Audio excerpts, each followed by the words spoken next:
What is up? Today is July 7th, 2021. I'm Blaze Jays, John Amberger. We back, episode number 2, about 2 or 3 months later. 2 or 3 months too late, but we here. Got some things to talk about. I'm going to shorten up the shows. I only want to do it once a week.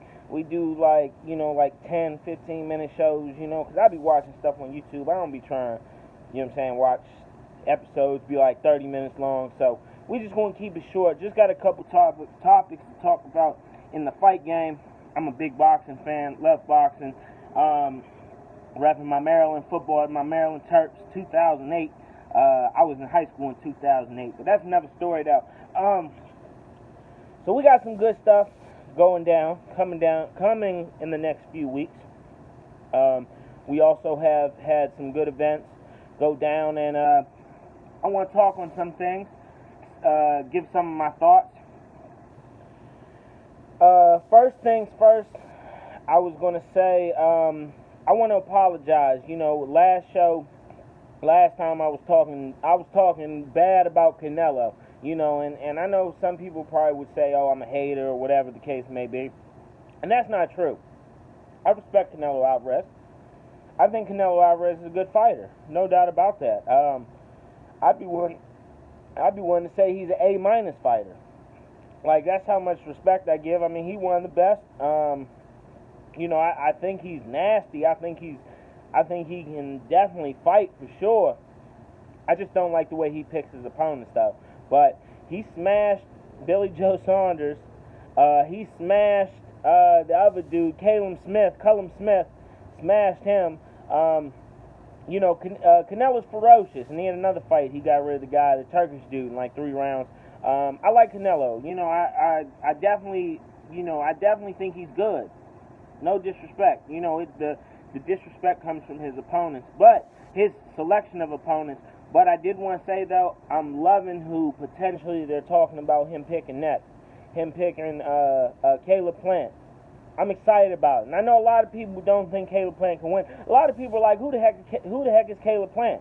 Maybe if you're watching this video, I assume you know who Caleb Plant is. But he's an undefeated fighter, super middleweight, and potentially Canelo's going to fight him next. Now, I've been hearing that for the last couple weeks, and nothing has been set in stone. I kind of hear negotiations have halted, just what I've heard, reading online, reading stories and things like that. But yeah, I think it'd be a great fight. I'm excited, and I think Caleb Plant can give Canelo a better fight than a lot of people are projecting. They say that Caleb Plant needs a knockout to win. Probably. You know how the judges are. It's probably going to be in Vegas. You know how them judges are. But, I think Plant could do it. He hasn't indicated that yet in his career. I know in his last fight, I forgot who Plant just fought. But he they went the distance. Oh, Caleb Truex. See, that's who he fought. He fought Truex, and a lot of people said that he should have knocked Truex out. I don't know. I mean, I know it's real easy to say it afterwards. Hindsight's 20/20. But I thought that he did a really good job, and I definitely think he could potentially knock Canelo out if he steps on the gas. He could lose to Canelo. But does he need to knock him out in order to win the fight? I could see that. I could definitely understand that way of thinking, though, because and that speaks bad about boxing, though, is that the judges in Vegas are going to give Canelo the favorable draw. I don't really like that myself.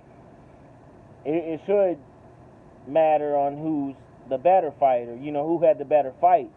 That's what it should depend on. But I'm going for Caleb Plant. I've definitely been wrong before. Last week with or the week before, whatever. The week before the Tank fight when he fought Barrios. I picked Barrios to win. I thought it was a 50-50 fight, but 4-1 odds, I took Barrios. I put my money on Barrios. I thought Barrios could win. He didn't. I was happy Lomachenko was able to get the knockout, though, over the guy from he's from somewhere over there. either China or Japan. I think Japan, but I could be wrong. He might be Chinese. The guy, he gave Teofimo a good fight. Went 12 rounds with Teofimo, and Lomachenko knocked him out. I thought it was a great win, a good comeback win.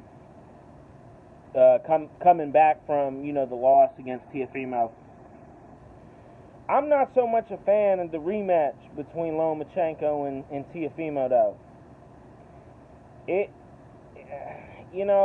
think who I think Loma should fight? I think Loma should fight Ryan Garcia. That's who I think he should fight. If Teofimo wins his fight over Cambros, which nothing is guaranteed, Cambros could definitely beat Teofimo. I think Teofimo's going to win though. After that, in my honest opinion, and because he's now a promotional free agent, having left Daz in, I think Devin Haney could be a good opponent for the winner of Teofimo Lopez and Cambros. I think that could be, I think that would be good coming up next though. But first, they gotta get through their fight. Teofimo had caught COVID, unfortunately, so the fight got pushed back. I heard it's going to be in September now. I don't know if they're still trying to get it at the Marlins Stadium down there at Hard Rock in Miami. So we got that. So Teofimo Cambros, that's coming up. Another thing I wanted to say, and I want to finish the show talking specifically about the heavyweight battle that's going to be down the line a couple weeks from now. But I also wanted to say, when talking about last show, with the first show, I was saying that, I didn't like these exhibition fights. I didn't like these fights with celebrities and all this other bull crap. And I kind of want to correct or clarify some of my thoughts on that. I liked the MTV celebrity boxing back in the day. I remember watching with Todd Bridges and Vanilla Ice. That's cool to a certain extent, and I know Lamar Odom and Aaron Carter fought each other. I was about to say Cardi B. What's his name? They fought each other, Aaron Carter and Lamar Odom, and obviously, Odom probably was gonna win. For what it's worth, though. While we did buy Roy Jones and Mike Tyson. I bought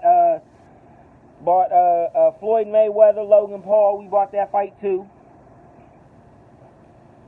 The one thing that I do want to say, even though I don't like the exhibitions, even though to a certain extent I think it makes boxing look weak, it also brings in fans from the other side, or casual fans who might not ever tune into a boxing match or might not buy a boxing match. I think they can be, at least they can see boxing, at least they can be into it to a degree. They're probably not going to be fans who are going to stick around forever, but, any publicity is good publicity. So I did want to clarify that. And also, Jake Paul, the idiot who stole Floyd Mayweather's hat.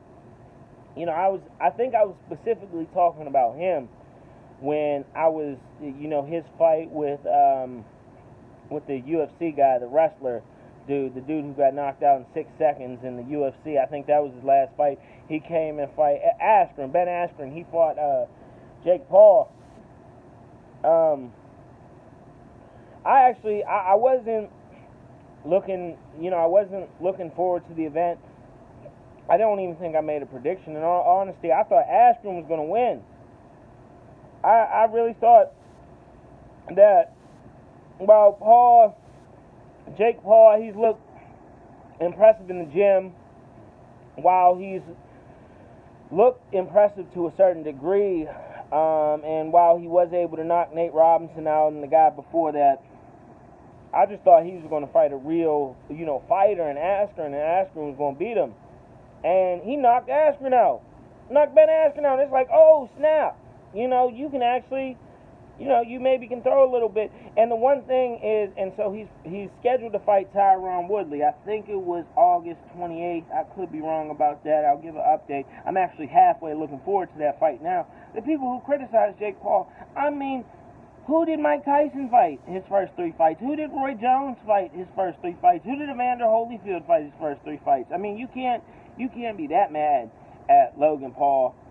Jake Paul. No, you can be that mad at Logan Paul. Logan Paul's an idiot. He can't fight at all. I'm surprised he was able to go the 8 rounds with Mayweather without getting knocked out.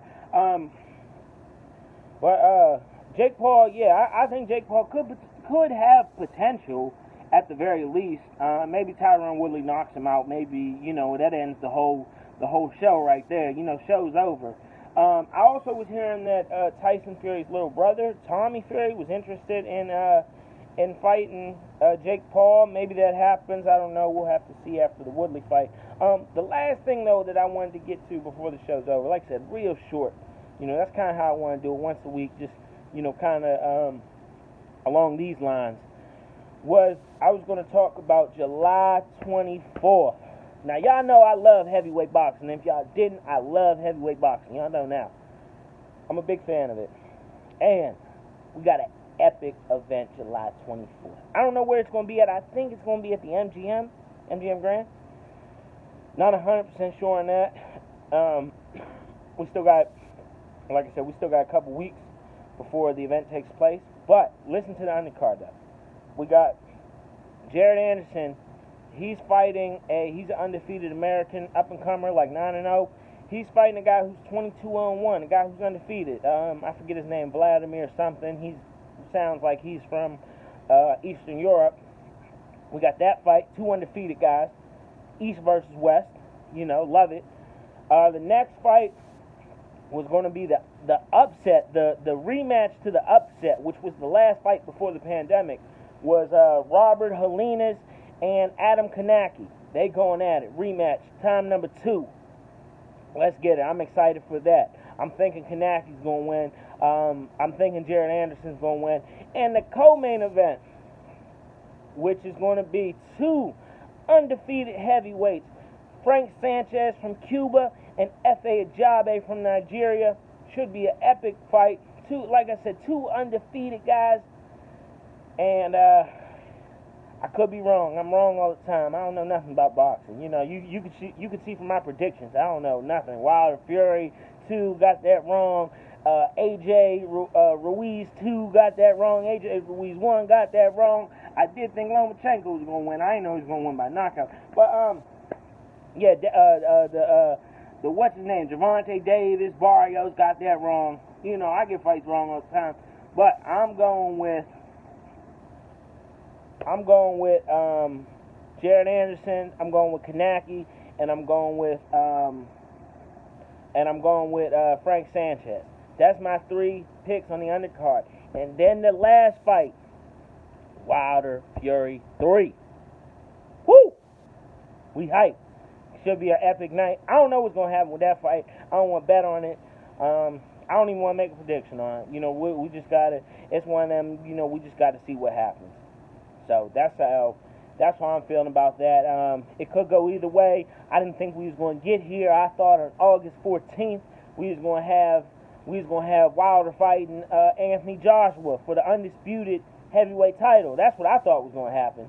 You dig me? But we in this situation now, so we're going to get Wilder Fury 3. I'm excited. I'm looking forward to it. A good event coming up. Definitely something to look forward to. So that was pretty much it, though. This is J Boxing, John Boxing, Blaze Jays. I'm here. I'm always here to talk about boxing. I want to try to make this a once a week show. Just something short, talk about some of the current events. Maybe it's not going to be once a week. Maybe, I don't know. Maybe it could be once every 2 weeks or something like that. Whenever I feel like doing it, though. Maybe I'll do a show before, on the Saturday before Wilder Fury 3. You never can tell. So I'm signing out. I'm Blaze Jays. You can follow me on Instagram. I'm on on YouTube. Subscribe, like, all that good stuff. And we out here. The more likes, the more the people support you, the more content we can come out with. So appreciate everything. Like I said, I'm Blaze Jays, J Boxing. Let's get it. Let's go, Deontay Wilder. Hey, hey, hey.